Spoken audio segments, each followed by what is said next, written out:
She was kicked out pregnant by her farmer father. 3 years later, she buys his farm. Emily Thompson stared at the pregnancy test with a mix of joy and dread. Those 2 pink lines confirmed what her body had been signaling for weeks. But how would she break the news to her father, Richard Thompson, the most respected and feared farmer in rural Virginia? It was that same evening when Emily gathered the courage to tell her father about her pregnancy. That moment brought back childhood memories, when her mother was still alive, and that same porch was the stage for long conversations at sunset. Ever since Mrs. Catherine had passed away, taken by a sudden illness 10 years prior, Richard had never been the same.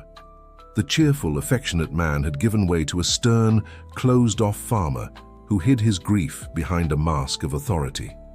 Richard was on the porch of the main house at Golden Fields Ranch, sitting in his hand-carved wooden chair, a piece made by Emily's grandfather as he watched the orange horizon. His calloused hands held a cup of coffee, his daily ritual after a hard day's work. When he heard the news of his daughter's pregnancy, his face hardened like stone. "Pregnant?" he repeated, slowly rising to his feet. "And who's the father?" "It's Nathan, Dad, old Tom's son from the neighboring farm." The old farmer paled. Walter Mitchell was his biggest rival in the region. They'd been feuding over land and water for more than 3 decades. The rivalry had started when they were both young and in love with the same woman, Catherine, who had chosen Richard. Walter had never forgiven that loss, and over the years, he turned his personal resentment into battles over land, water, and influence in the area. The worst moment in their feud had happened 15 years ago, when Walter diverted the course of a crucial stream that fed Golden Fields Ranch, causing a devastating drought in the Thompsons' pastures. The case went to court, with Richard winning, but the incident only deepened the rift between the families. Emily had grown up hearing stories about the Mitchells' wickedness, about how deceitful and untrustworthy they were. And yet, she had fallen for Nathan during last year's Harvest Festival, when he had returned from studying agronomy in New York. "You've shamed this family, Emily," he said sharply. "And with that land thief's son, no less. No, I won't accept this. You have until tomorrow to pack your things and leave my property." "But Dad, please, I need—" "Tomorrow!" he shouted, slamming his hand on the porch table. "If you don't—" "Leave willingly, you'll be forced out." That night, Emily cried until she had no tears left. At 25, with a degree in education, she had been teaching at the small rural school in their community. She had always been her widowed father's pride, the one he dreamed would take over the farm alongside him. Now she was alone, pregnant, and about to lose everything she had ever known. The next morning, just as the sun was rising, Emily finished packing her suitcase. Through the window, she saw her father already outside, watching the cloudy sky that promised rain.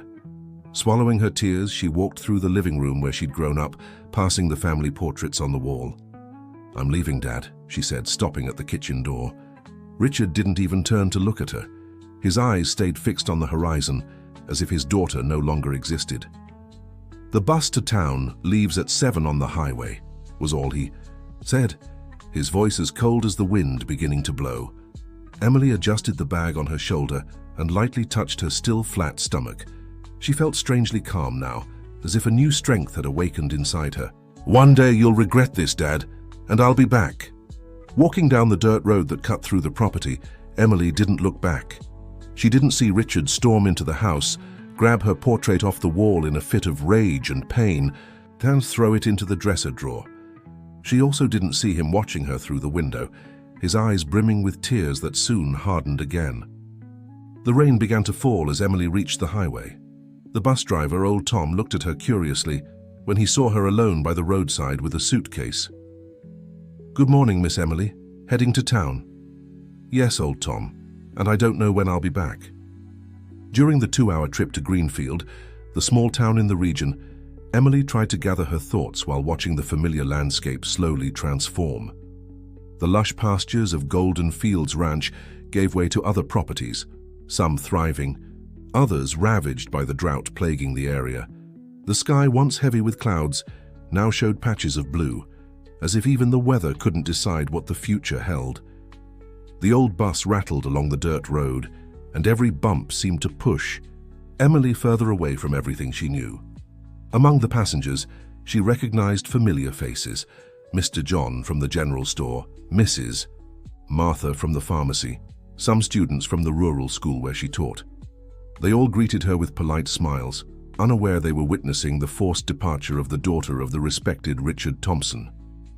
Still dazed by the sudden break from her old life, Emily tried to make a plan. She had some savings from her teaching salary, enough to get by for a few months if she was careful.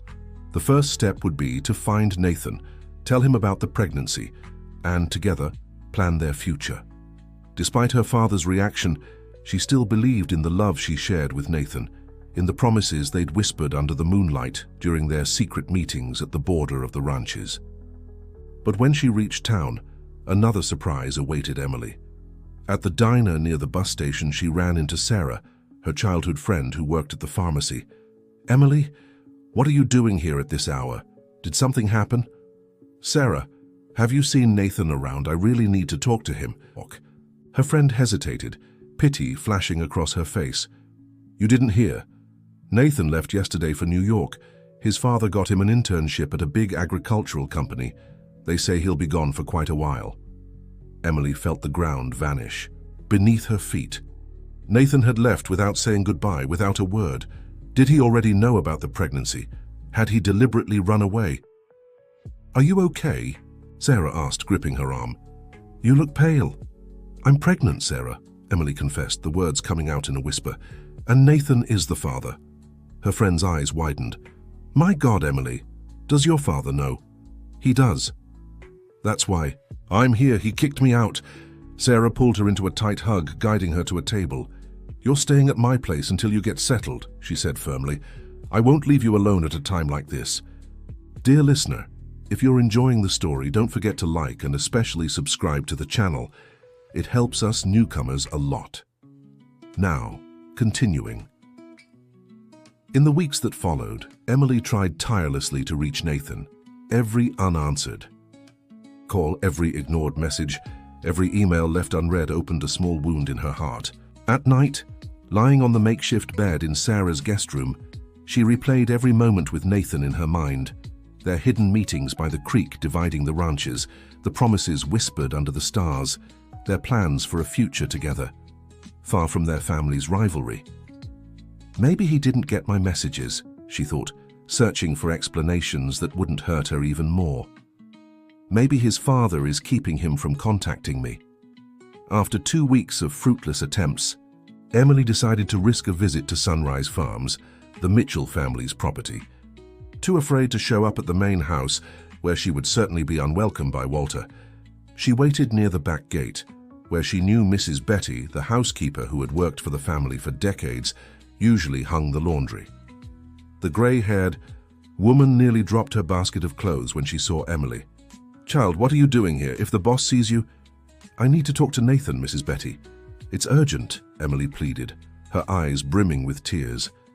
The housekeeper's expression shifted from shock to compassion. "Oh, my dear," she sighed heavily. "Better come inside to the service area. It's not safe to stay out in the open." Inside the small laundry room, shielded by hanging sheets, that formed a makeshift curtain, Mrs. Betty finally told the truth. Nathan knew about the pregnancy and had chosen to leave anyway. "How did he find out?" Emily asked, stunned. "Mr. Walter has eyes and ears everywhere. One of the ranch hands saw you together several times and told the boss. When rumors of your pregnancy started spreading, he confronted Nathan."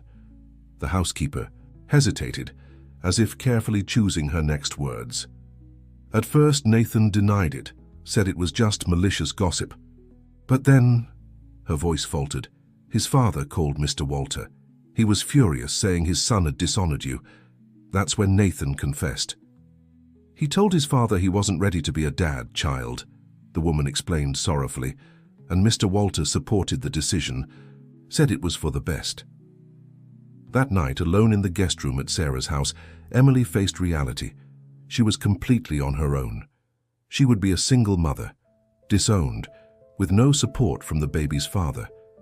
The only thing she had left was her profession. The next morning, with renewed determination, she began searching for jobs at the town's schools. But news of her pregnancy and the feud between the Thompson and Mitchell families had already spread. Everywhere she went, she was met with judgmental looks and empty apologies. "We're fully staffed, Mum. We don't have openings for next semester. We're sorry, but your profile isn't what we're looking for right now." After weeks of failed attempts, Emily started considering other options. It was then, while walking through Greenfield's Central Square, that she spotted a sign in the window of Sunshine Bakery. "Help wanted." The owner, Mrs. Parker, was a woman in her late 70s, known for her kindness and the best sourdough bread in the area. When she saw Emily timidly enter her shop, she smiled. "You're Richard Thompson's daughter, aren't you? The teacher?" Emily nodded, bracing for yet another rejection. "Yes, Mum. I came about the job." Mrs. Parker looked her up and down, noticing the slight bulge in her stomach that her dress tried to conceal. "I'm almost 3 months pregnant," Emily admitted, one hand instinctively resting on the gentle curve of her belly. "I understand if that's a problem." She expected the same disapproving look she'd seen in so many other places, the same polite excuse followed by refusal. She was growing used to rejection, even anticipating it as inevitable. To her surprise, Mrs. Parker's expression didn't change. In fact, her smile widened, reaching eyes lined with decades of life and work. The woman stepped closer, and in an unexpected gesture placed her wrinkled hand over Emily's, which still rested protectively on her belly. "My dear, I raised 5 children working in this bakery," she said, her voice thick with memories. "I was widowed when my youngest was just 2. I know all too well what it's like to need a chance when you're expecting a baby." Mrs. Parker's eyes took on a distant gleam, as if revisiting moments from her own past. "I also know what it's like to hear doors closing when we most need them to stay open," she continued. "When my Joe passed, many thought I'd sell the bakery. A woman alone can't handle it, they said. But I knew this place was more than a business. It was my children's future." Mrs. Parker guided Emily to a chair by the counter, inviting her to sit. Across the establishment, she pointed to a wall covered in simple framed photographs. Children, of different ages, then teenagers, adults, university graduates. All 5 of them graduated. A doctor, an engineer, a teacher, a lawyer, and an accountant. "All raised by the sweat of my brow and the flour on these hands," she said, proudly showing her calloused palms. "Now they're scattered across the country, each building their own life. None wanted to take over the bakery, and that's fine. They followed other dreams, and I supported everyone." She turned to Emily with a kind but assessing gaze. "The job is yours if you want it. I won't say it'll be easy, in fact I'm sure it won't. Your feet will ache, your back will protest, and that baby will kick your ribs while you bake bread. But I promise, as long as you do your part, you'll have a place here." For the first time in many weeks, Emily felt something other than fear and despair. It was fragile, almost imperceptible, but there, like a tiny sprout breaking through dry earth after the first rain. Hope. For the first time in many weeks, she felt a spark of hope. Maybe, just maybe, she could rebuild her life. The months passed, each bringing new challenges and small victories. Emily's belly grew alongside her dedication to the bakery. The first trimester brought morning sickness that forced her to pause and take deep breaths by the kitchen window. The second brought the baby's first movements, little punches and kicks that made her smile amid the exhausting routine. The third brought sleepless nights, aching back, and swollen feet after hours, on her feet behind the counter. Through each stage, Mrs. Parker stood by her side, like the mother Emily had lost too soon. The 70-year-old woman, with wrinkled yet nimble hands for shaping bread, carried the wisdom only decades could give. A widow for 20 years and childless, she found in Emily not just a dedicated worker, but the daughter she never had. "When my Joe left," she once shared while teaching Emily to make sourdough, "I thought my life was over. But God works in mysterious ways, child. Pain teaches us to be stronger, more compassionate." During quiet mornings before the bakery opened, Mrs. Parker shared the secrets of her craft. The ideal water temperature to activate the yeast, the perfect dough consistency, the exact baking time.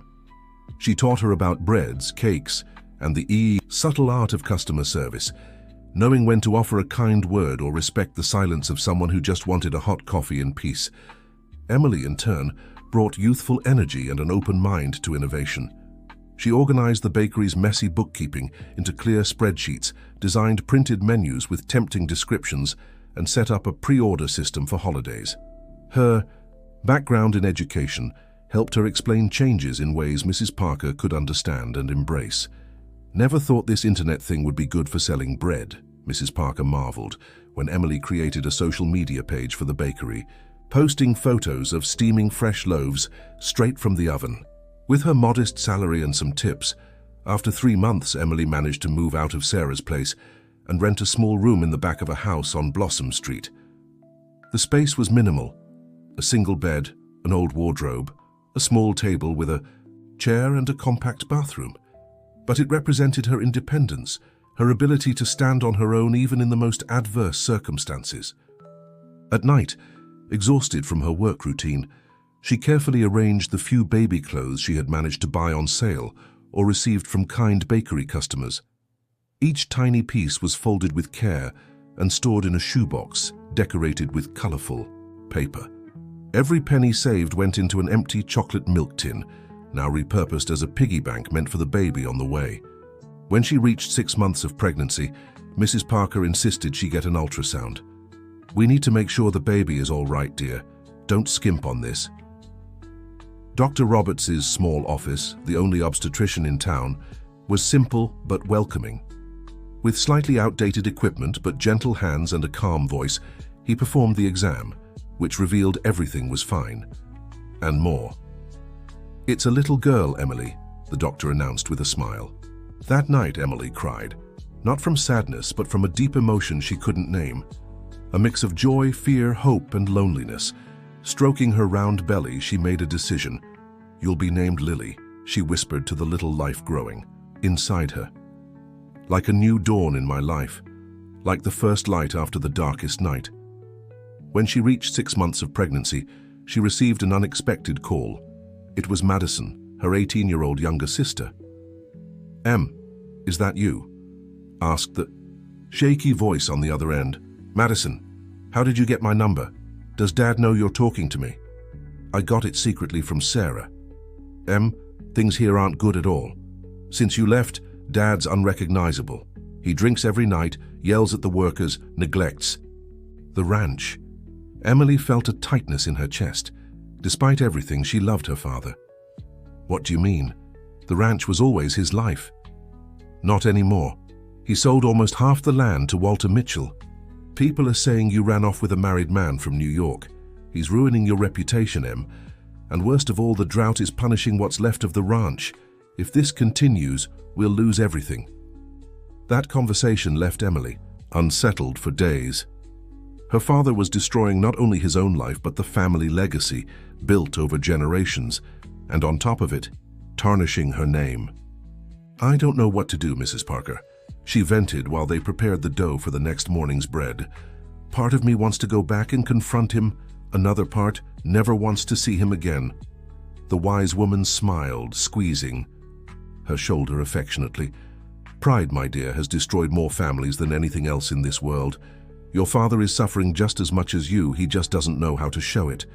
Men like him were raised to hide their feelings. But he threw me out pregnant, and he's destroying himself over it. Do you think it's a coincidence he started drinking after you left? Selling the land he loved so much? He's punishing himself, Emily. In the wrong way, but he is." Lily was born in the early hours of September, when the first rains after months of drought fell over Greenfield. Labor began at 2 in the morning, with Emily waking up startled by the contractions. Sarah, who slept in the next room, heard her muffled moans and rushed to help. Together they timed the contractions until they realized it was time to go to the hospital. The community maternity hospital, small and simple, welcomed Emily with the efficiency possible in a small town.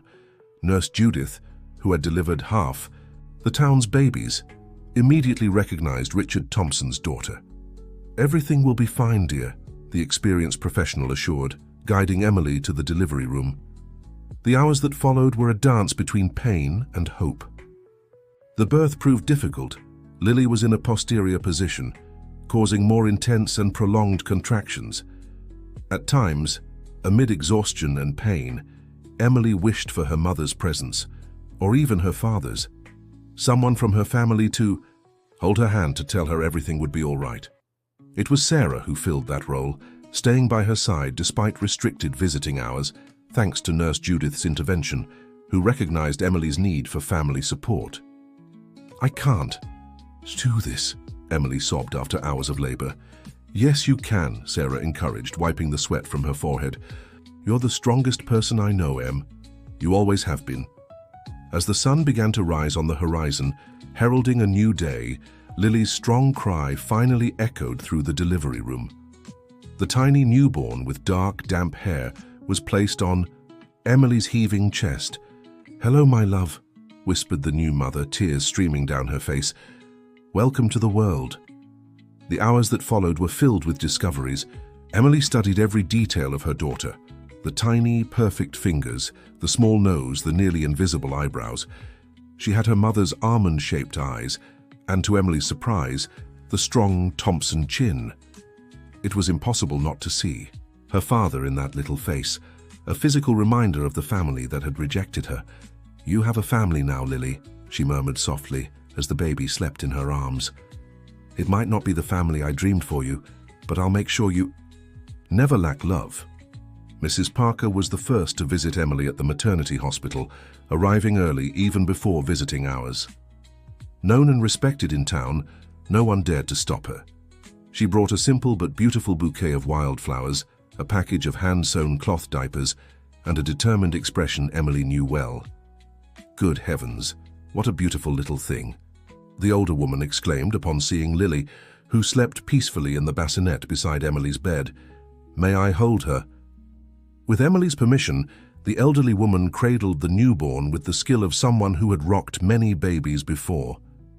Lily briefly opened her eyes, still uncertain about the world around her, then drifted back to sleep, secure in the woman's arms. "So perfect," Mrs. Parker murmured, her eyes misty. "Listen, Emily, I have a proposal for you. One that could change everything. I want you to be my partner, Emily," Mrs. Parker declared with the firmness of someone who had made an important decision after much thought. "What?" the young mother asked, rocking Lily in her arms, unsure if she had heard correctly. The exhaustion from childbirth and sleepless nights with a newborn made processing complex information difficult. The older woman moved closer to the hospital bed, gazing tenderly at little Lily, who slept peacefully, unaware of the conversation that would shape her future. "Look, Emily," Mrs. Parker continued, sitting in the chair beside the bed, "I'm getting old. 72 years is no joke. My arthritis won't let me knead dough like I used to. Sometimes I wake up so stiff I can barely open the yeast jars." She stretched out her hands, showing fingers deformed by the disease and decades of hard work. Swollen joints, some fingers slightly crooked, nails thickened by flour that would never fully wash away. And it's not just that. My eyesight isn't what it used to be, my legs tire faster, my energy doesn't last all day like before. The bakery needs someone with vigor, fresh ideas, the energy to grow. "But you have employees," Emily argued, still bewildered by the offer. "Oh, Joe, Jennifer. They're good workers, yes. Joe is an excellent baker. Jennifer makes sweets like no one else, but neither of them has what you do." "And what do I have?" Emily asked, genuinely curious. "Vision," Mrs. Parker answered without hesitation. "In just 6 months, you've reorganized all the bookkeeping I kept in those dusty notebooks, created an ordering system that increased our sales by almost 30%, brought the bakery into this internet business I didn't even fully understand. And most importantly," the elderly woman paused, her tear-filled eyes fixed on Emily's, "you treat the bakery as if it were your own. Not like an employee who clocks in and out, but like someone who truly cares. I see in you the same passion I had when I started 50 years ago." Mrs. Parker took a deep breath as if preparing to reveal something long kept secret. "You know, Emily, I've never told anyone in town this, but the truth is the bakery wasn't originally mine. It belonged to my in-laws. When I married Joe, they were already old and tired. My husband worked in the city and had no interest in the family business. It was me, the outsider daughter-in-law with no experience, who offered to take over the bakery. a nostalgic smile brightened her wrinkled face. No one believed it would work. A young woman in her early 20s with no baking knowledge taking over a traditional business? It was madness, but my in-laws had no choice. Either pass it to me or close the doors. So I learned. God, how I learned. Every recipe, every dough secret, every trick to make the bread rise better. When my husband passed away too soon and left me with 5 small children, it was the bakery that saved us. Her eyes, clouded by age but still sharp, locked onto Emily's. You have young hands, a fresh mind, and most importantly, the right heart. I see in you what I was 50 years ago, a woman determined to build a better future for her child, no matter the obstacles. I have no children to leave the bakery to. None of them were interested in the business. They all went their own ways, and that's fine. But this bakery, it's my life, Emily. I don't want to see it close its doors when I can no longer work. Gently holding Emily's hand, she continued, why don't you become my partner? Learn the business completely. Not just the customer service and management you've already mastered, but the deepest secrets of baking. The traditional recipes that exist only in my memory. The techniques not written in any book. And when I can't go on, you'll take over. You'll build your own legacy on the foundations I've laid. Emily couldn't hold back her tears. But I don't have money to invest, Mrs. Parker. Your work is the investment, my dear, and I know you won't disappoint me. And so began a new chapter in Emily's life. A phase of transformation and discovery that, like bread rising, happened slowly but with surprising results. The first months were a delicate balancing act of responsibilities. Between diapers and bottles, between sleepless nights with Lily and early mornings at the bakery, Emily discovered reserves of energy she never knew she had. Her routine began at 4 in the morning, when she quietly rose in the small back room of the bakery that Mrs. Parker had temporarily adapted for mother and daughter. Lily, still a baby, slept in a makeshift crib made from a market crate padded with soft blankets. While the little one remained in deep sleep, Emily joined old Joe in the still dark kitchen, lit only by the already burning wood-fired oven. The old baker, initially reserved with the newcomer, gradually shared secrets kept for decades: the exact water temperature for the yeast, the perfect dough consistency, the precise rising time, the technique for braiding sweet bread. It's not just with your head that you make bread, he'd say, his thick hands working the dough with surprising gentleness. It's with feeling. The dough can sense when you're in a hurry, when you're sad, or when you're angry. Good bread only comes from calm hands and a peaceful heart. At 6, when the first loaves came out of the oven, and that unmistakable aroma began to spread through the still sleepy street, Lily would usually wake up. Emily would then nurse her in a quiet corner of the kitchen while Mrs. Parker arrived to prepare the shop for opening. As Lily grew from a baby into a curious toddler, Emily gradually took on more responsibilities at the bakery, not only learning the art of baking but also bringing her own vision to the business. With her background in education, she had a knack for organizing processes, training new employees, and adapting traditional recipes to modern tastes without losing their essence. With Mrs. Parker's enthusiastic approval, who saw in her young partner the future of the bakery, Emily began implementing subtle but meaningful changes. First, she expanded the product line, introducing whole wheat, multigrain, and gluten-free breads to cater to a more diverse clientele. Mrs. Parker's family recipe book, yellowed with age and stained from decades of use, gained new pages filled with Emily's creations: sweet potato rosemary bread, focaccia with sun-dried tomatoes, chocolate chip cookies for children's snacks. By the time Lily turned 1, the bakery had already transformed. It was brighter, more organized, with an expanded menu and a growing customer base. That's when Emily proposed the next step: supplying baked goods for small events in town. Birthdays, baptisms, business meetings, she explained to Mrs. Parker, showing carefully prepared spreadsheets. We can offer complete packages: assorted breads, savory pies, traditional sweets. We'll need to hire 1 more person to help in the kitchen, but the numbers show it's worth it. The elderly woman, who had initially feared big changes, was now completely won over by Emily's vision. Her 5 children, scattered across the country, were amazed with each visit at how the business their mother had built decades ago was thriving. "Mom's never seemed so lively," commented her eldest daughter, a doctor in New York, during a visit.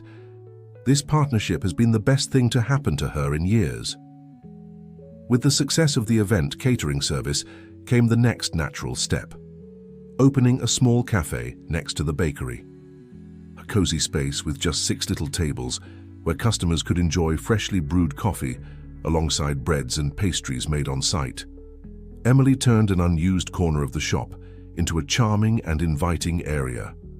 Rustic wooden shelves displayed specialty products, homemade jams, organic honey from local small producers, bags of regionally roasted coffee. The walls were adorned with framed vintage photographs of Greenfield, some showing the bakery in its early days, when Old Joe's grandparents first opened it. A special nook was dedicated to children, with picture books, simple toys, and low tables. Lily, now toddling around and speaking a few words, became the unofficial hostess of this space, charming customers with her easy smile and dark curls. In less than 2 years, the old Sunshine Bakery had transformed into Sunshine Cafe and Bakery, the town's gathering spot. Ladies came in the morning for coffee with freshly baked cheese bread. Local small business owners held informal lunch meetings over savory pies and quiches. Mothers gathered in the afternoon for a relaxing break, while their children played in the kids' corner. Young couples chose the spot for romantic dates on Thursday through Saturday evenings, when the cafe stayed open later, serving sweet crepes and homemade soups. "Who would have thought," remarked Mrs. Parker one evening, as they counted the cash after closing. "This bakery existed for 50 years practically the same way. It only took 2 years with you to completely transform it." Emily smiled, thinking about the irony of fate. The ranch her father had managed for decades was in decline because of his resistance to change. The bakery, on the other hand, flourished precisely because it embraced the new without abandoning its roots. It was on one of those busy Saturday mornings, when the aroma of fresh bread spread through the street, and a small line was already forming at the door even before opening, that Emily received a surprise that shook her new reality. Lily, now almost 2 years old, played in the little corner Emily had strategically set up behind the counter, a small but cozy space with a few educational toys and cloth books, where the little girl could stay under her watchful eye while she worked. The dark-haired, almond-eyed toddler had become the darling of the regular customers.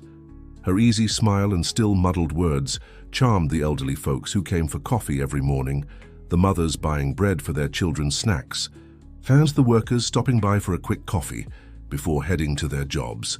"1 cheese roll for Mr. Oliver, Lily." "Can you get it for Mommy?" Emily asked, knowing her little helper loved participating by using the wooden tongs to pick out the bread. Lily, with the concentration typical of a child on an important mission, carefully took the still warm cheese roll and placed it in the bag her mother held open. The retired schoolteacher smiled, enchanted by the scene. "Thank you, Princess. Smarter every day."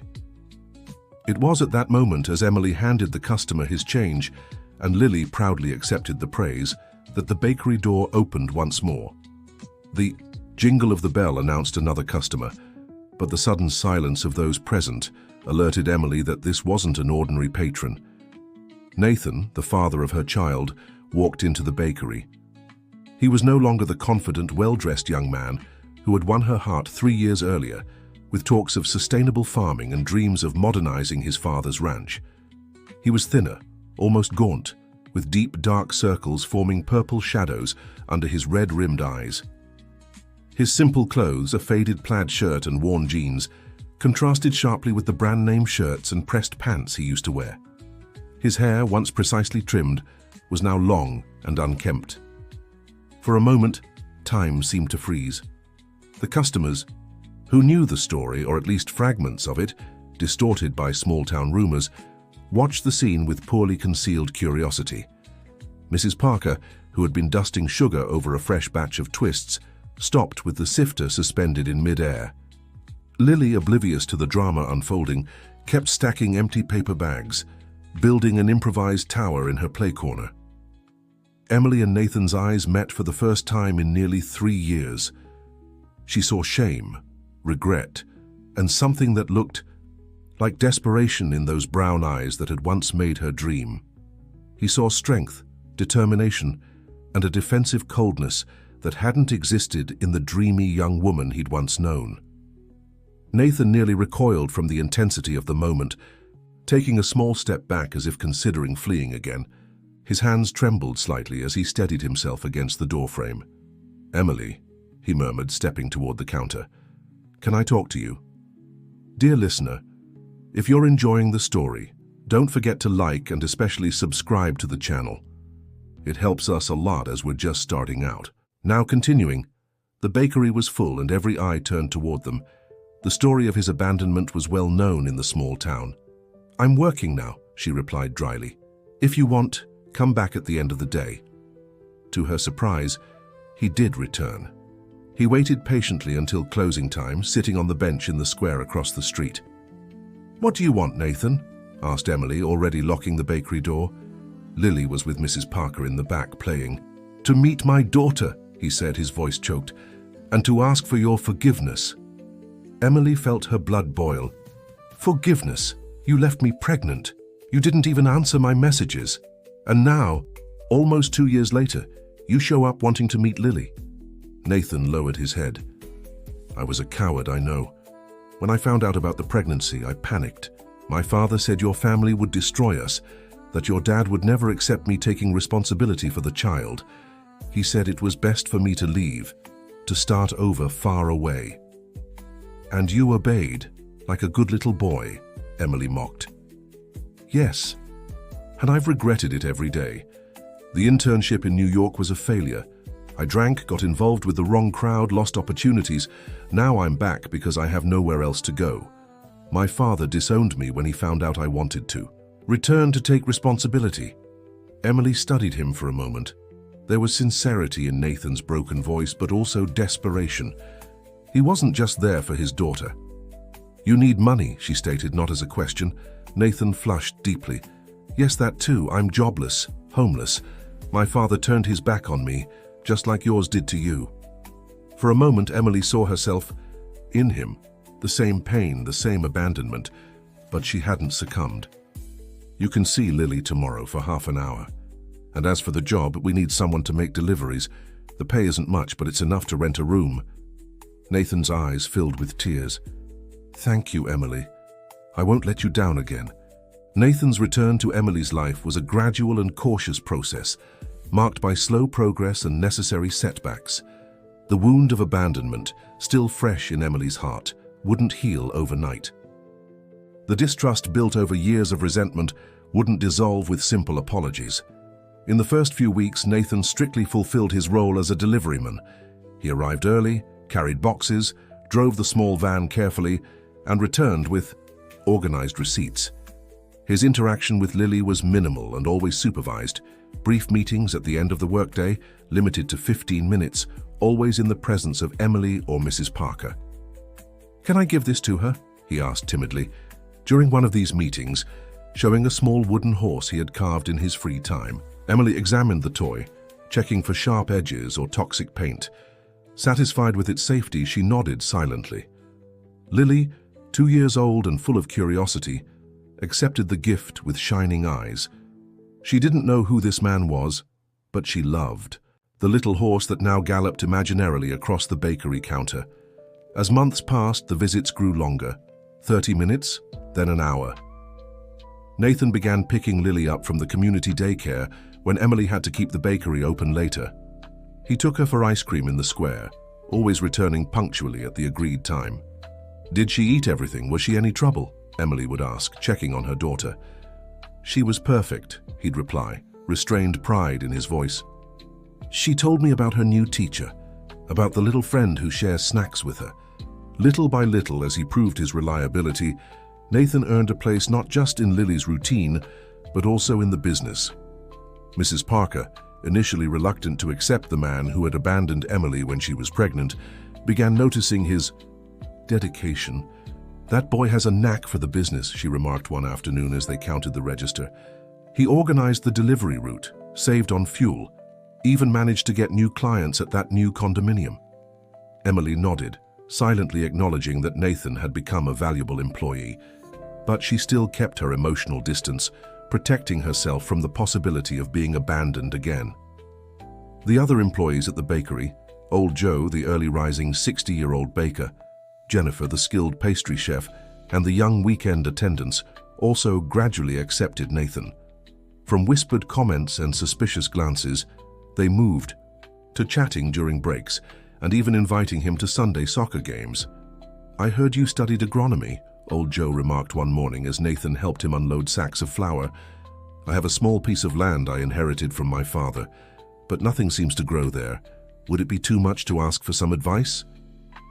And so, Nathan began offering simple cultivation tips to co-workers who had small gardens or orchards. He shared knowledge about composting, economical irrigation, and natural pest control. Little by little, he earned more than just goodwill, he earned respect. Lily, with her childlike innocence, didn't question adult complexities. She didn't understand family rivalries, betrayals, or abandonment. To her, the world was much simpler. There were people who made her smile, who played with her, who told her stories. And that kind man with sad eyes who brought her little gifts, a wooden horse, a cloth doll, a colorful book, and made her laugh with animal impressions, was one of those special people. "Uncle Nate, do the cow again," she'd giggle. Delighted by the drawn-out moo and the hands mimicking horns, Emily watched these interactions with a mix of gratitude and worry. Gratitude for seeing her daughter happy, receiving the kind of male affection that complemented the love she herself provided. Worry that Lily might grow too attached and suffer if Nathan decided to leave again. "She really likes you," Emily remarked one evening as they closed the bakery. Lily had fallen asleep on the small office couch, exhausted after a day full of play. "And I love her," Nathan replied with a sincerity that surprised them both. It was the first time he'd used that word. "I know I don't deserve it, Emily. I know I threw away the right to be her father. But if you'd give me the chance..." "I'm not ready for that yet," Emily interrupted, crossing her arms defensively. "To Lily, you're still Uncle Nate. I don't know when or if I'll ever be ready to change that." Nathan nodded, accepting the boundaries.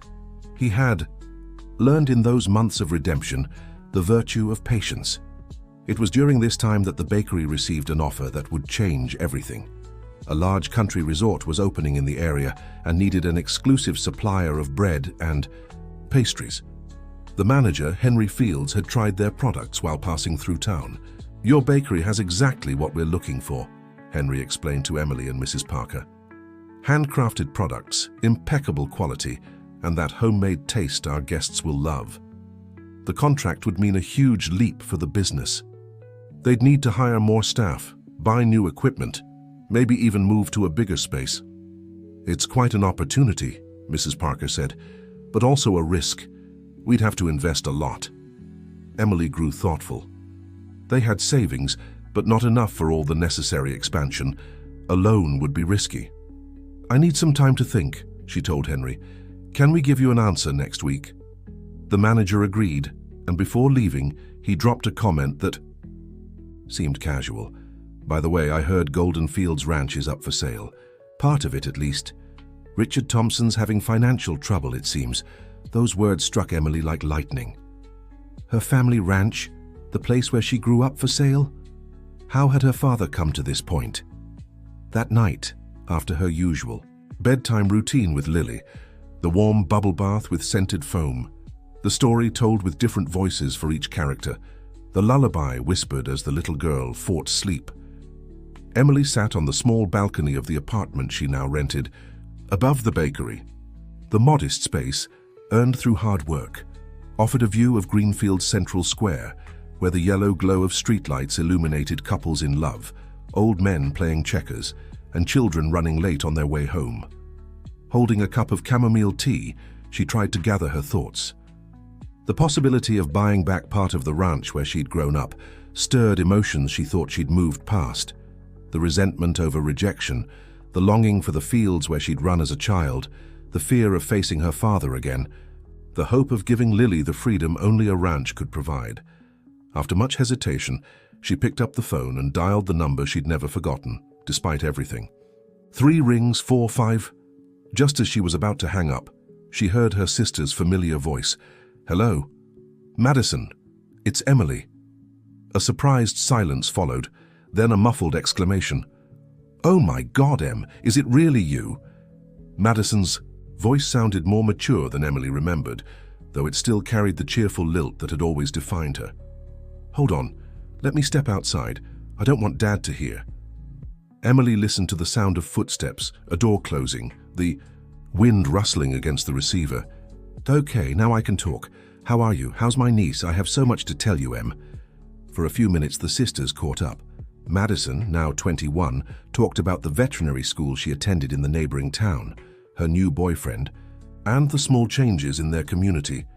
Emily shared about Lily, the bakery, and the life she'd built practically from scratch.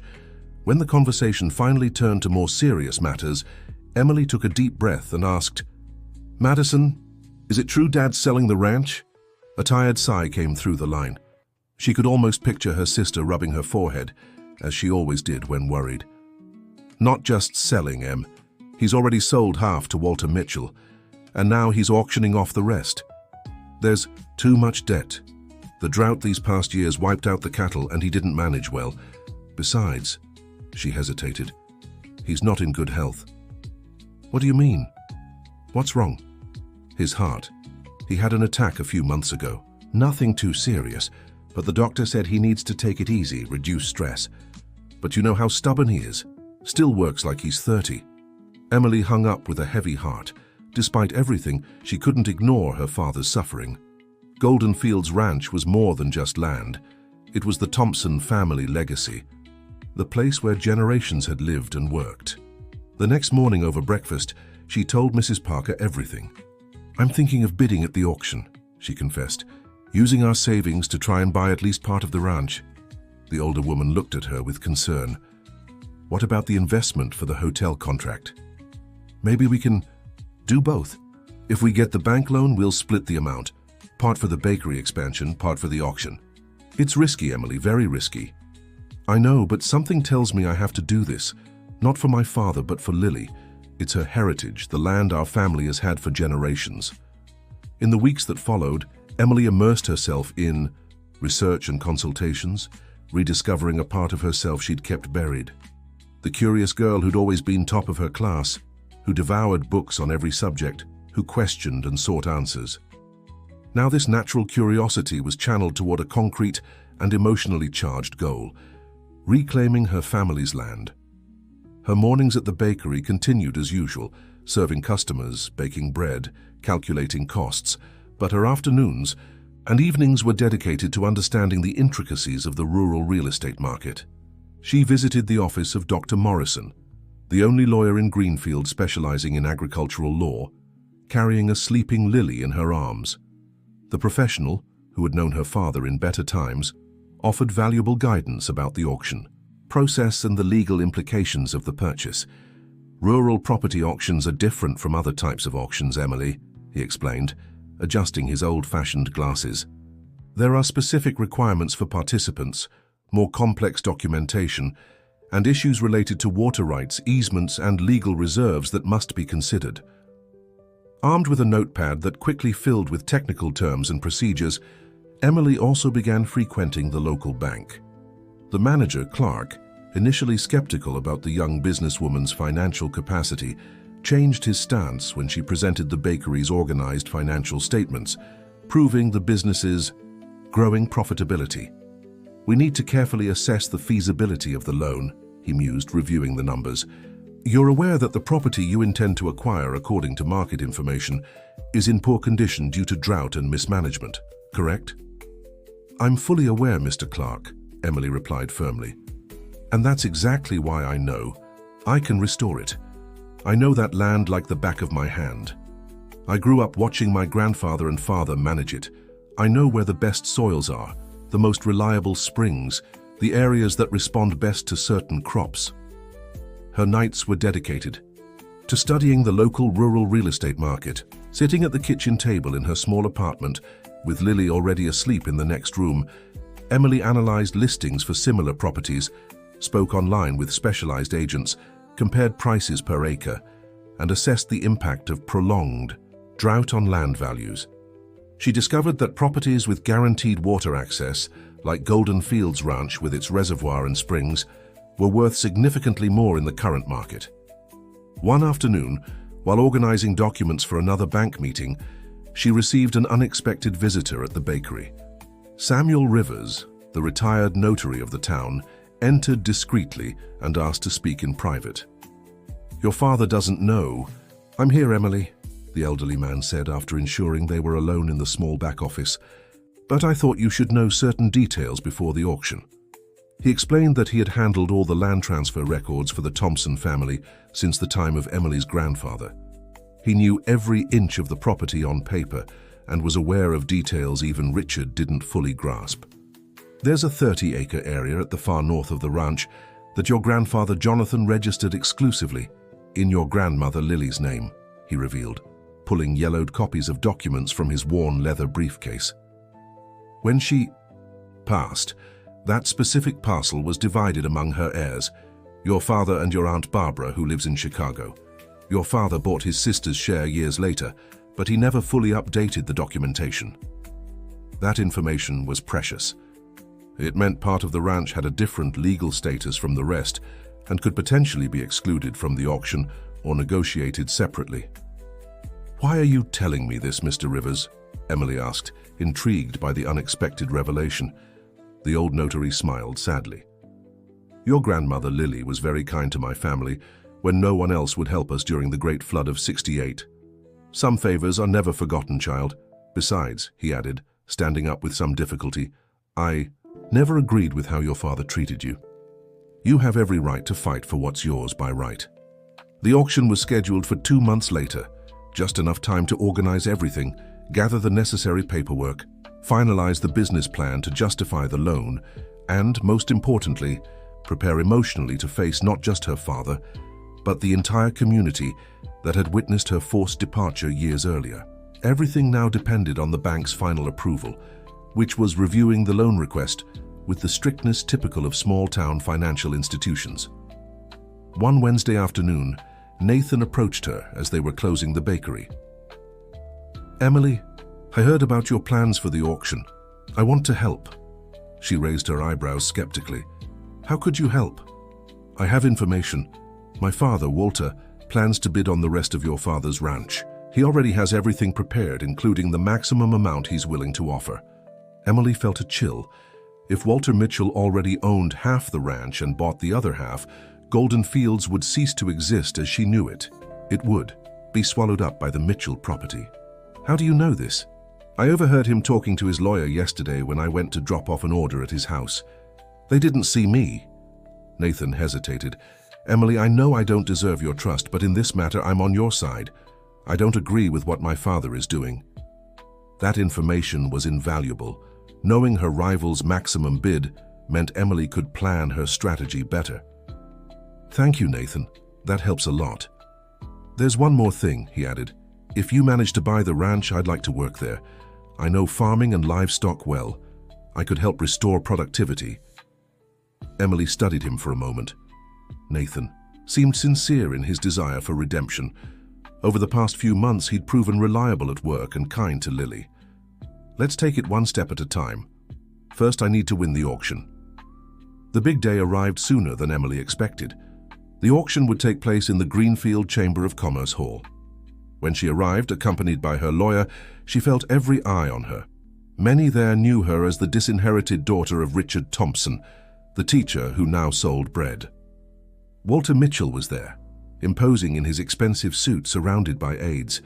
When he saw her, his eyes narrowed with suspicion. He leaned over to whisper something in his lawyer's ear, who nodded with a mocking smile.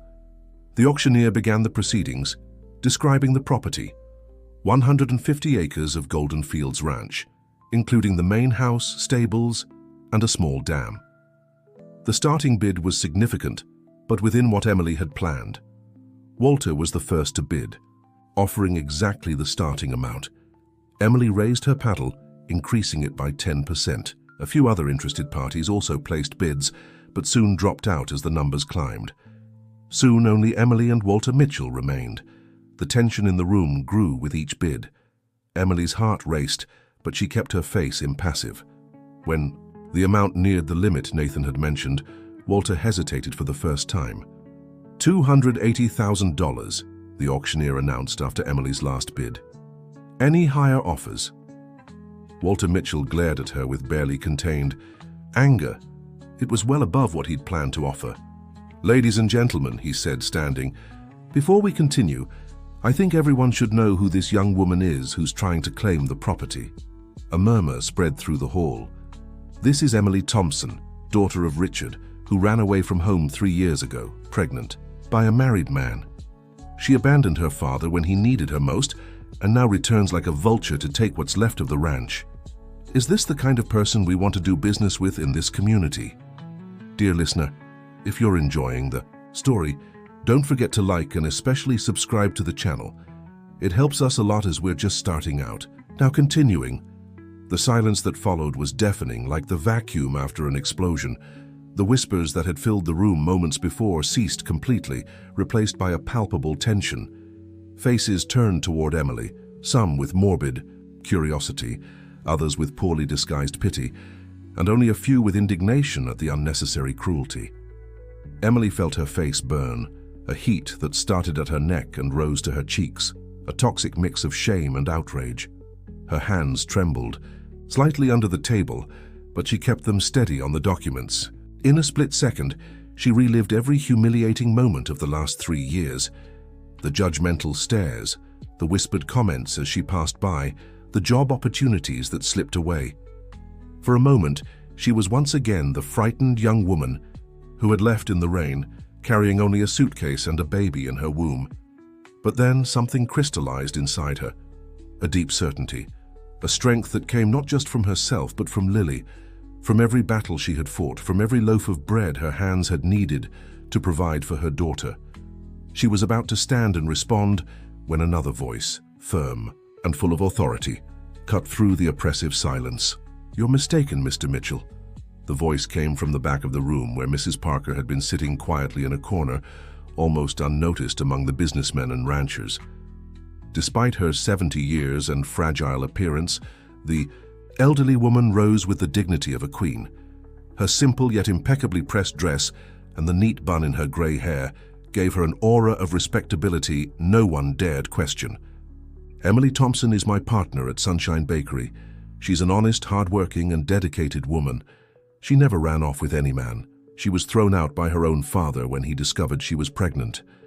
And even then, she built a decent life for herself and her daughter, never speaking ill of her father or family." New murmurs now of approval filled the room. Mrs. Parker was highly respected in town.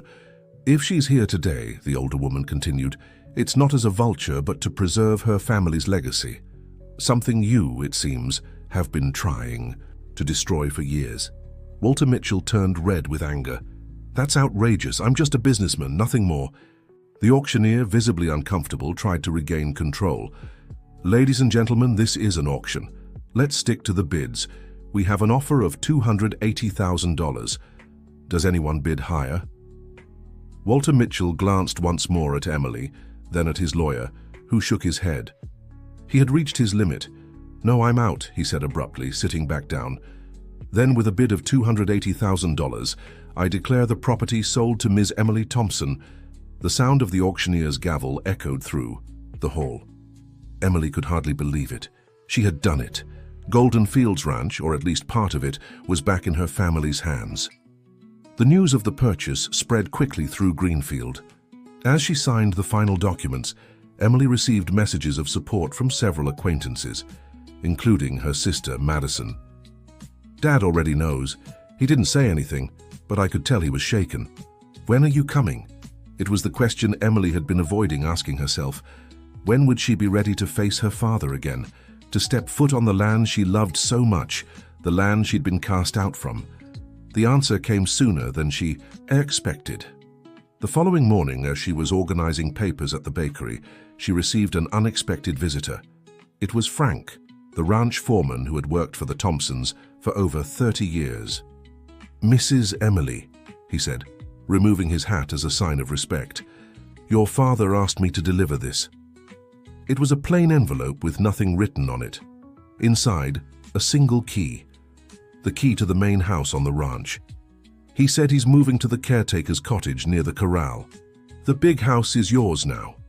Emily held the key with trembling hands. How is he, Frank? The old foreman sighed. Not well, Mrs. Emily. His health is weak and his mind even worse. He spends his days staring at the horizon, barely speaking. Ever since you left, he hasn't been the same. Those words weighed heavily on Emily's heart. Despite everything, he was her father. The man who had raised her alone after her mother's death, who had taught her to ride horses, recognize the stars and love that land. Tell him I'll come tomorrow, she decided. I'll bring Lily to see the ranch. The next day, her heart pounding, Emily drove the small car she had bought with the bakery's expansion. Beside her, Lily gazed out the window, enchanted by the rural landscape. To Emily's surprise, Nathan was in the back seat. He had asked to come along, and she had eventually agreed. After all, he was Lily's father and knew the area well. There it is, she said when they spotted the ranch's main gate. The carved wooden sign was still there. Golden Fields Ranch, Thompson family since 1945. As they entered the property, Emily was shocked. The drought had taken a far greater toll than she had imagined. The pastures were yellowed, the reservoir noticeably low, fences broken in several places. The main house, which had always been impeccable, now showed signs of neglect: peeling paint, missing roof tiles, a dried-up garden. It looks abandoned, Nathan murmured. It is, Emily replied, a lump forming in her throat. My father abandoned everything, including himself. They parked in front of the house. Emily picked up Lily and took a deep breath before using the key. The door opened with a familiar creak. Inside, the smell of mold and dust greeted her. The furniture was in the same place, covered with white sheets, like ghosts of the past. The closed curtains left the room in dim light. Mommy, what is this place? Lily asked, clinging to her mother's neck. This was Mommy's home when she was little, sweetheart. It's your home now, too. Nathan opened the windows, letting sunlight pour in. Dust danced in the rays of light. That filled the room. It'll need a good cleaning, he remarked, but it has potential. Emily set Lily down, letting the little girl explore curiously. Walking slowly, she revisited each room. The kitchen, where she had helped her mother make sweets before she passed. The office where her father had managed the ranch's finances. Her old bedroom, still with teenage posters on the wall. It was when she reached the back porch that she saw him. Richard Thompson stood by the distant corral, watching them. Even from afar, Emily recognized his rigid posture, broad shoulders, and the felt hat he rarely took off. Nathan, stay with Lily for a bit. I need to do something. Walking through the yard, Emily felt time reverse. How many times had she run across that grass, chasing chickens, playing with the dogs? Now everything was silent, as if the ranch itself were in mourning. She approached her father slowly, giving him time to see her coming.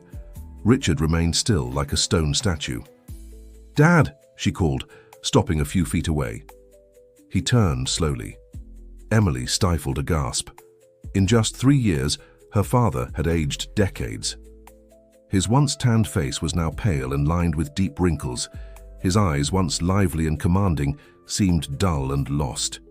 So you came back, he said, his voice rough as sandpaper. Came to take what's left?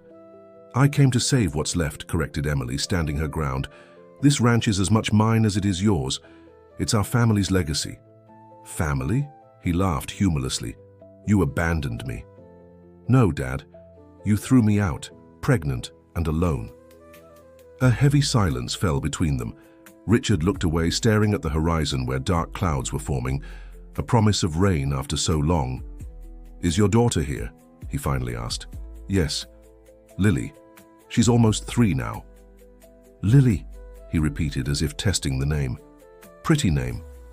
It was your mother's name. My grandmother. Another silence. A gentle breeze swayed the tree branches. You're really going to live here? Richard asked. After everything? I am. And I'll restore this ranch, with or without your help. Richard stared at her, and for a moment Emily caught a glimpse of the man he once was. Strong, determined, passionate about this land. I've already moved my things to the guest house. The main house is yours now. No, Dad, the house is ours, the Thompson family's. Before he could reply, a child's joyful cry cut through the air.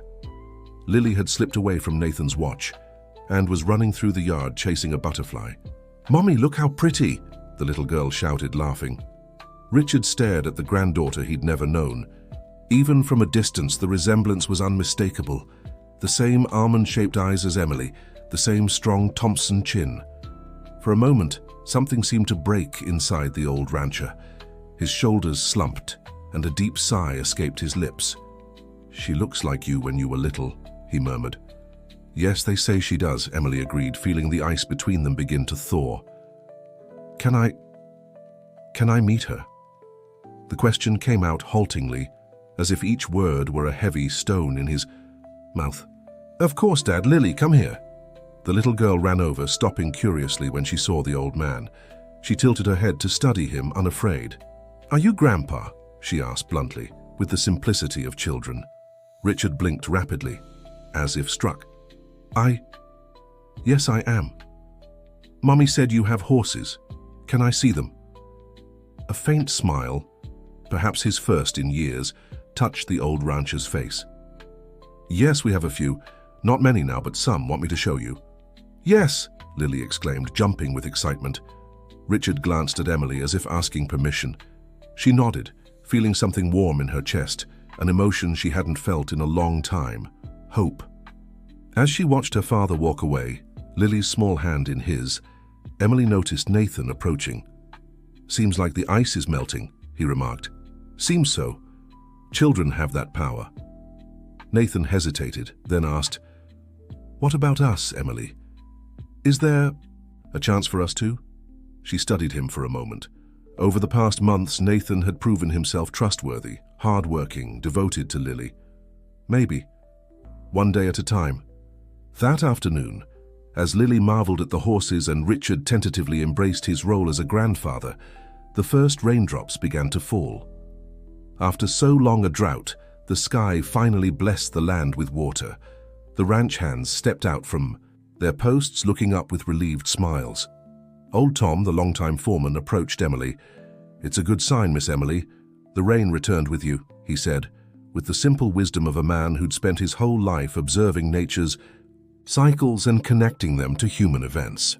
Tom was more than a foreman. He was the living memory of Golden Fields Ranch. At 68, his skin weathered by the sun and hands calloused from decades of labor, he knew every corner of the property, every secret of the soil, every quirk of the seasons in that part of Virginia. He was the one who had taught Emily to ride as a girl, who had shown her the birds' nests hidden in the highest branches, who had told her stories of the Thompsons' ancestors while they fixed a broken fence together. For Emily, seeing Frank again was like rediscovering a fundamental part of her childhood, a part that had remained intact, reliable, when everything else had crumbled. "You're still here," she remarked with genuine admiration. "Even with all the difficulties, you never abandoned the ranch." The old foreman adjusted his worn hat in a habitual gesture that revealed both pride and humility. "I promised your grandfather, Mr. Jonathan, I'd take care of this land as long as I had the strength. A man only has his word, Mrs. Emily. And the land is patient. It may seem dead in the drought, but it's just waiting for water and hands that know how to care for it." Emily smiled, feeling the fresh raindrops on her face. It was a cleansing sensation, as if nature itself was washing away the sorrows and resentments of the past, preparing her for the new cycle that was beginning. "Yes, Frank, and plenty of work ahead too." The foreman studied the young woman he had known since childhood. He now saw a different strength in her, a determination tempered by adversity, something even her father, Richard, with all his rigidity, had failed to show during the ranch's hardest times. "Do you have plans for the ranch?" he asked, curious, to hear what this new phase of Golden Fields would look like. "I do," Emily replied, with a clarity that surprised even herself. "We'll diversify production. We can't rely only on cattle, like my father always did.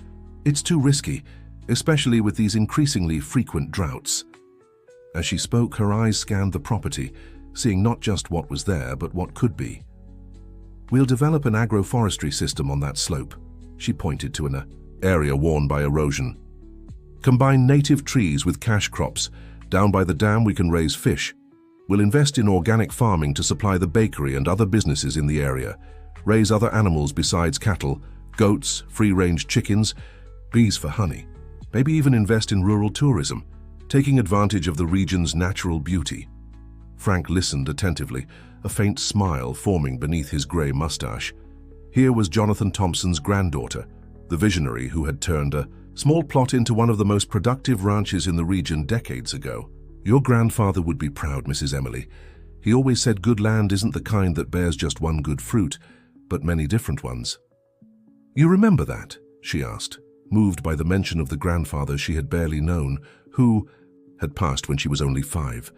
I remember every word. He taught me nearly everything I know. Your father... The old man hesitated, choosing his words carefully. Your father is a good man at heart, but too stubborn to change. He stuck to what he knew and refused to learn anything new. When hard times came, he couldn't adapt. And the bakery? Nathan, who had been listening, asked. It'll continue. Mrs. Parker will handle the town side, and I'll manage things. Here? In fact, I'm thinking of setting up a small bread and sweets factory on the ranch. Organic products straight from the land to the table. At the men's astonished expressions, Emily smiled. Don't look at me like that. I've learned a lot these past 3 years. Life is the best teacher. As the rain grew heavier, everyone hurried to take shelter in the main house. Richard, carrying Lily in his arms, hesitated at the door. May I come in? He asked formally. Of course, Dad, this is your home. That night's dinner was a surreal experience. Emily, Richard, Lily, and Nathan seated at the dining room table, like a family that had never truly been. The conversation was formal, careful, filled with neutral topics, but it was a start. When the storm intensified, Emily decided they would spend the night at the ranch. She improvised beds with the sheets she found in the closets, while Lily, exhausted from the adventure, quickly fell asleep. It was when everyone had already settled in that Richard called Emily to the porch. The rain was now just a light drizzle, and the scent of wet earth perfumed the air. Why did you come back, Emily? He finally asked. You had your life in the city. Why did you buy the ranch? She thought for a moment, gazing into the darkness dotted by the distant lights of the workers' houses. Because it's part of who I am, Dad. No matter what happened between us, this land is in my blood, and I want Lily to know her roots. Richard nodded in understanding. You know, when I heard you had won the ranch at the auction, he hesitated. Part of me was furious, another part felt proud. Proud? Yes. You've always been determined, even as a little girl. Stubborn as a mule, your mother used to say. He smiled at the memory. You're a true Thompson, Emily. I never doubted that. Then why did you throw me out? The question hung in the damp night air. Richard took his time answering. Pride, fear, disappointment, a mix of all those things. When I found out you were pregnant with Walter's child, it felt like the world was collapsing. That man tried to ruin my life for years, and then my daughter, my greatest pride, was going to give him a grandchild? You thought of yourself, not me. Yes, he admitted, surprising her with his honesty. And I regretted it the moment you walked out that door. But pride, that damned pride, stopped me from going after you, from asking for forgiveness. Emily felt hot tears streaming down her face. I wasted 3 years of your life, Richard continued. And almost 3 of my granddaughters. That's something I can't get back. No, you can't, Emily agreed. But we have the future, Dad. The ranch, Lily, a new chance. Richard reached out his calloused hand, timidly touching his daughter's arm. Would you give me that chance? After everything I did? Emily covered her father's hand with hers. That's why I'm here. That night, under the soft drumming of rain on the roof, Golden Fields Ranch seemed to breathe a sigh of relief. As if the land itself knew its family was together again, imperfect, bruised but united, willing to rebuild what had been broken. The following months were filled with hard work, as exhausting as they were rewarding. Emily balanced 2 worlds that were now intertwined. The bakery in town, an established business that provided their livelihood, and the ranch's restoration, an ambitious project that represented reconnecting with her roots. Her day invariably began at 4 in the morning, when the sky was still a dark blanket dotted with stars. She rose quietly so as not to wake Lily, dressed quickly, and drove the 20 miles separating the ranch from town. At the bakery, she helped old Joe with the first batch of the day, French bread, milk bread, cinnamon rolls, while reviewing the books, organizing orders, and planning menus. By 8, when the morning rush had slowed, she left everything in Mrs. Parker's care and returned to the ranch. There, she changed into more practical clothes and immersed herself in another kind of work. Meetings with the bank to finalize the loan, negotiations with construction suppliers, planning necessary renovations, organizing agricultural production. With the loan finally approved, not without difficulty, as many banks doubted a young single mother's ability to manage 2 businesses at once, Emily was able to invest strategically. She carefully divided the amount, allocating part for the bakery's expansion and part for the ranch's recovery. At the bakery, improvements were visible within weeks. The kitchen was upgraded with modern equipment that increased production without compromising the artisanal quality that was the establishment's trademark. The dining area gained more tables, allowing the place to also function as a cafe, serving light meals throughout the day. Hiring more staff, including 2 single mothers Emily had met at the maternity support group, extended operating hours, and diversified the menu. All this was to fulfill the contract with the Springtime Country Resort, which now exclusively served Sunshine Bakery's breads, cakes, and pastries for breakfast and afternoon tea. The contract, secured after many meetings and quality tests, marked a significant leap in the business's revenue. At the ranch, changes were slower but just as transformative. The first priority was basic infrastructure, repairing broken fences, fixing roofs damaged by the last storm, and restoring abandoned irrigation systems. The main house, though structurally sound, needed major renovations. Outdated plumbing, faulty wiring, and walls with water damage. Nathan, proving his worth beyond bread deliveries, took charge of supervising much of the work. His knowledge of agronomy was crucial in planning the recovery of degraded pastures and introducing new crops suited to the local climate. "We should invest in agroforestry systems here," he suggested, pointing to an area particularly ravaged by erosion. "We can combine native trees, perennial crops, and annuals. It's more sustainable and productive in the long run." Richard, initially skeptical of these newfangled ideas, began to change his mind when he saw the first positive results. The integration of farming, livestock, and environmental preservation, which Nathan passionately advocated, started bearing fruit. Better water use, reduced erosion, and increased biodiversity. "In my day, we'd clear everything and plant grass," the old rancher remarked, observing a newly restored area where native trees coexisted harmoniously with improved pastures. Thought the cleaner the pasture, the better. "Times have changed." "Dad," Emily replied, pleased with the progress, "and we need to change too." Nathan stayed on, becoming Emily's right-hand man in managing the ranch. His expertise in agriculture proved invaluable. Gradually, their relationship evolved into something more than professional, though both treaded carefully. Richard, initially resistant to his daughter's proposed changes, soon recognized the wisdom in her decisions. Diversifying production shielded the ranch from the volatility of the cattle market. They began growing organic crops, set up a small processing facility, and even opened the ranch for weekend visits. The once tense and formal relationship between father and daughter softened with daily interaction. Richard found unexpected joy in Lily. The curious, energetic girl loved following her grandfather around the property, soaking up his stories and lessons like a sponge. A year after Emily's return, Golden Fields Ranch showed clear signs of recovery. The pastures were green again, the pond full, the fences repaired. The main house, once gloomy and neglected, now radiated life with flowers in the gardens and colorful curtains in the windows. Then, one Sunday afternoon, as the family relaxed on the porch after lunch, Walter Mitchell appeared unexpectedly. He parked his imported car in front of the house and strode forward with purpose. "Good afternoon," he greeted curtly. "I need to speak with you." Richard stood up, tense. Despite reconciling with his daughter, his rivalry with Walter remained alive. "What do you want here, Mitchell?" "Business, Thompson. Pure business." Emily intervened, keeping her composure. "Go ahead, Mr. Mitchell.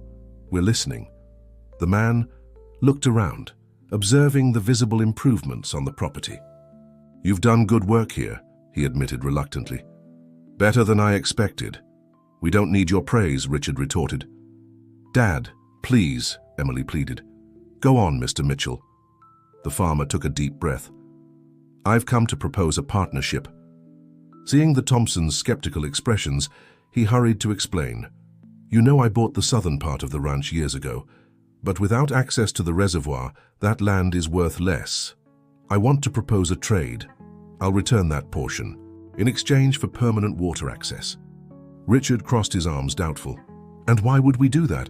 "Because it benefits everyone. You regain an important part of your ranch, and I secure water for my cattle.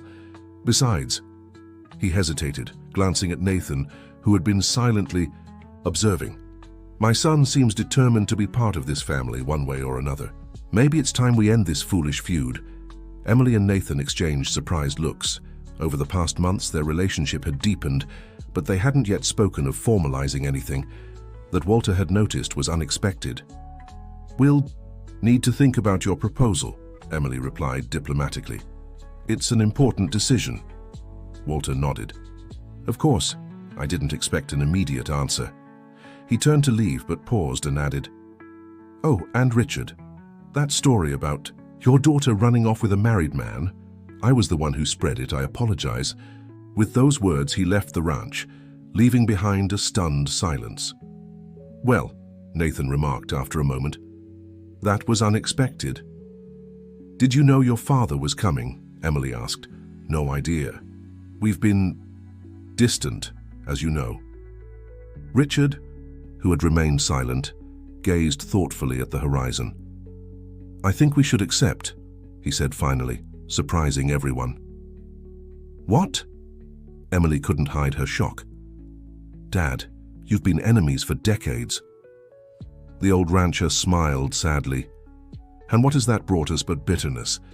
If this feud hadn't existed, maybe you never would have been sent away. Maybe Lily would have been born here as she should have." He shook his head. "Enough hatred, daughter. It's time to heal. Old wounds." Those words marked a new chapter for Golden Fields Ranch and the Thompson family. The partnership with Walter Mitchell, though initially tense, proved beneficial for both sides. Reclaiming the southern portion of the ranch allowed Emily to implement new projects, like an organic orchard and a recreational area for agritourism visitors. Over time, Nathan not only regained Emily's trust, but also Richard's. His knowledge of modern sustainable farming techniques turned the ranch into a regional model, and though late, his dedication as a father won over Lily, who now proudly called him Daddy. 2 years after Emily's return to the ranch, as the September sun gilded the revitalized fields of Golden Fields, a complete transformation had taken place, not just in the property but in the people who called it home. Once battered by drought and neglect, the ranch now proudly displayed lush pastures, fruit-laden orchards and abundant gardens. The diversification Emily proposed, implemented with Nathan's technical expertise, brought financial stability and regional recognition. Their organic production, certified after months of adjustments, allowed for premium market prices. The small dairy built to process milk from the recovered herd was already producing award-winning cheeses at state fairs. The main house, fully restored, had once again become the beating heart of the property. The walls, now in light tones that amplified the natural light, displayed family photographs once more, including new images of Lily running through the fields, riding her first pony, and helping with the strawberry harvest. Richard, who had been so reluctant to move back into the main house, now occupied his old room, adapted to offer more comfort to the man who, though still strong for his 62 years, was beginning to feel the weight of age. His health had improved considerably since he stopped drinking and began sharing the responsibilities of the ranch with his daughter and Nathan.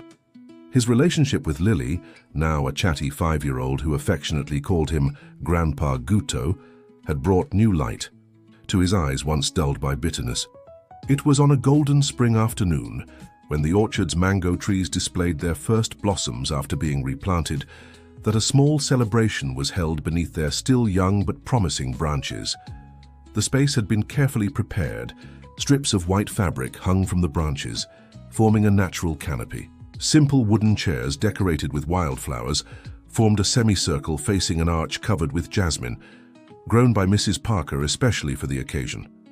Friends, family, and ranch workers gathered to witness the union of Emily and Nathan. A simple ceremony without pomp, but filled with meaning and authenticity. It wasn't a traditional wedding with legal paperwork. That would come later.